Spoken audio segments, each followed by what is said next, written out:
Kenny Irwin Jr. was a truck/Winston Cup Series driver in the late 90s and the early 2000s. He was born in Indianapolis, Indiana. He began racing quarter midgets before he was even in the second grade. He also graduated from Lawrence North High School in 1988, where he also played varsity soccer while continuing his driving career. Irwin would begin his open-wheel racing career in 1991 as he decided to go full-time in USAC competition. He had 7 career USAC Sprint Car Series wins and was the Series Rookie of the Year in 1993. In 1994, he was the USAC Silver Crown Series Rookie of the Year and finished second in the 1995 USAC standings. In 1996, he was the USAC National Midget Series champion. With all of this success in USAC competition, experts were already hyping him up as the next Jeff Gordon. In 1996, Kenny Irwin Jr. would make his major league debut in the NASCAR Craftsman Truck Series at Phoenix as he was driving the number 26 for MB Motorsports. He would end up finishing 32nd in that race, but in his second start, he would end up getting the pole at Richmond for Liberty Racing. Liberty Racing was so impressed, they decided to give Kenny Irwin Jr. a full-time Truck Series ride for 1997. His 1997 stats are this: 2 wins, 7 top 5s, 10 top 10s, an average finish of 14.2, and would finish 10th in the standings, as well as winning Rookie of the Year. But that's not the only thing he did that season. He would also make his Winston Cup Series debut for David Blair Motorsports at Richmond. He qualified on the outside pole and would lead 12 laps, earning an 8th place finish. He would also run 3 more races for Blair that season, qualifying no worse than 11th. Kenny Irwin impressed David Blair so much that after the season finale at Richmond that season, he was quoted as saying, "Everyone has been hoping to find the next Jeff Gordon.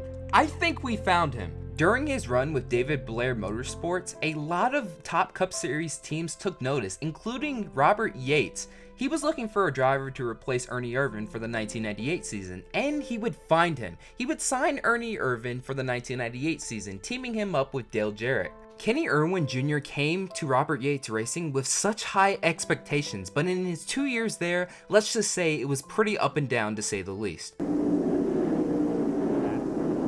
Irwin, the rookie, and the Haviland Ford coming up quickly and closing in on Bodine as he wonders what to do with Sullivan back. It looked like those 2 tires for Derek Cope is not working. You see other cars coming by as Jeremy Mayfield went by. He closed the gap on Dale Jarrett before they got into the turn. I'm not sure that 2-tire change is the tip. Bill Weber has more on Kenny Irwin as Dallenbach goes a lap down. And a great run for Kenny as he moves to the inside of the racetrack and continues his venture around the Atlanta Motor Speedway. He's made 2 stops, both at a little over 18 seconds. And Irwin chasing. The one thing Robert Yates, who is acting cruise chief, has told his driver since that last stop, it looks like we're going to start going a little longer on our tires. So take care of them. He was loose early in his last run, but the car came to him. No adjustments, 4 tires and fuel for Kenny Irwin on his last stop. And the double arrows beside Kenny Irwin's name indicated that he led the most. Now, only one driver has ever won from the backstretch, and that is Davey Allison, and he was driving this car, the number 28 Texaco Haviland Ford. And today it'll be Kenny Irwin that pilots that car, making his Winston Cup debut at Bristol. An unbelievable day for him. He wants to win, but first he has to finish 500 laps. Earnhardt trying to pick up another position from Kenny Irwin. A little bit of bumping there in the 3rd corner, and Earnhardt does get the spot. Ooh, and Irvin's going to lose some more spots, too. The train will go by. Once you get up to that outside groove, everybody takes advantage of it that are behind you and try to move in and move around you. ESPN Speed World is live at Bristol Motor Speedway for the Food City 500, and the 4th caution has stopped our racing for the moment. Came out on lap number 90. And it involved Kenny Irwin, made contact with the outside retaining wall up in 3 and 4, and you can see the damage to the car. And it happened on lap number 88, and it all started in the backstretch. These are the cars we're talking about. That's Kenny Irwin on the inside, Steve Grissom on the outside, and going in the corner, it looks like that Irwin trying to get in the corner too hard, and Grissom takes some air off the spoiler. He loses control, and he turned that thing back to the right, Ned. those radial tires hooked up and just sent him right in the wall. They really did. If he would have had the presence of mind, of course, I know it's hard to think of everything, but if he could have stood on the gas right before it made that right-hand turn, he might could have spun it around like Jerry Nadeau did a little bit earlier. From the blimp, there we see the 5 car going in the corner. Here comes the 28 car, and Kenny Irwin just loses control. Earnhardt got so close to him, we talked about early in the race, that he took that air off the rear spoiler, and around goes the Texaco car. There was no contact between Earnhardt and Irwin. He just lost the downforce, and the car got around on him. Scatters some photographers right here. Watch those guys run. I don't blame him. 30, and the start of a confrontation between Kenny Irwin in the Haviland car and Tony Stewart in the Home Depot sponsored machine. Contact between the two of them. Round went Kenny Irwin. This is the onboard view from Kenny Irwin's machine, and that was the start of a series of confrontations. This was a little bit later on in the race, coming down the inside, getting past Tony Stewart, and then a little nudge from Stewart in the number 20 car saw Kenny Irwin spinning once again. 2 spins. Let's take another look at that. Down comes Irwin down the inside, a brave maneuver to get past. Just a slight contact from Tony Stewart, and round went Kenny Irwin. Well, they both survived that one, but it wasn't going to be forever, because Irwin got his revenge a little bit later in the race, lap 147, and this time Tony Stewart backed heavily into the wall. Well, perhaps Irwin on board with him now. Take a look at this, giving a little nudge to Tony Stewart, perhaps getting his revenge for the earlier spins. These two used to race against each other in sprint cars. Tony Stewart said afterwards it was much the same in those days as well, but he was not very impressed, and as you can see, Tony Stewart here was out of his car throwing his gloves at Kenny Irwin, and in fact picked up an official reprimand from the NASCAR organization. This is what Tony Stewart had to say at the time. The first time was my fault, and it was an accident. I had my spotter go down and tell his spotter that it was an accident, and then he gave me a hard time getting by. The second time we got by him, and he started catching us after that. I mean, after that we were a little slower than he was, and I moved up to let him around.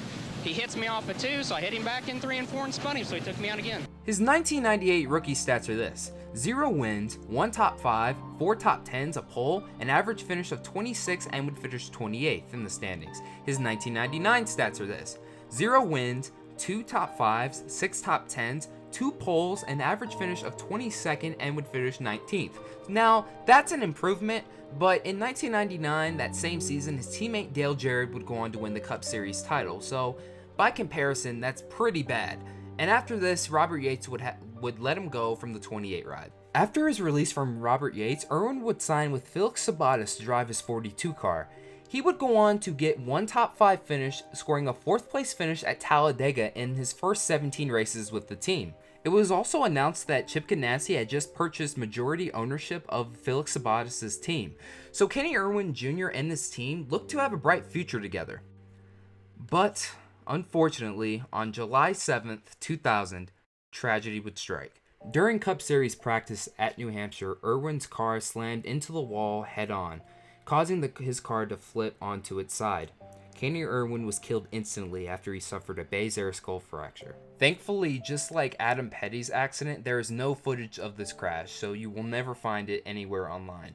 And the even crazier part about this is, just a couple months earlier, Adam Petty's accident was nearly identical to this one. Both their throttles stuck, and they would die from the same injuries. Kenny Irwin's plans for the 2001 season was to stay full-time in the Cup Series, but this time the team would have been completely revamped with Chip Ganassi now as majority owner.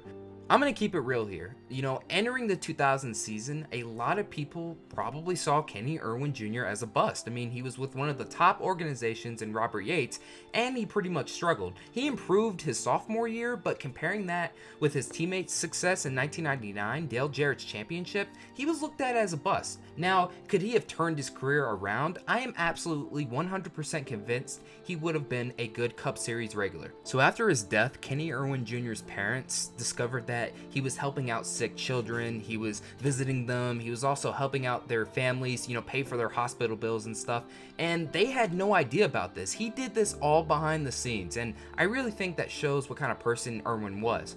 After discovering this, they decided to turn their family's tragedy into something positive, so they decided to open up the Kenny Irwin Jr. Foundation's Dare to Dream Camp. Now, the camp closed after 11 years, but from what I was able to find, they still send at least 150 children per year to 3 one-week camps around the country, so they're still making a difference. I'm very concerned with people forgetting Kenny. Mr. Irwin, I can assure you that nobody has forgotten about your son. Racing fans, young and old, still talk about Kenny Irwin Jr. today. Kenny Irwin Jr. was 30 years old. Thank you guys so much for watching. This is Black Flags Matter. Catch you next time.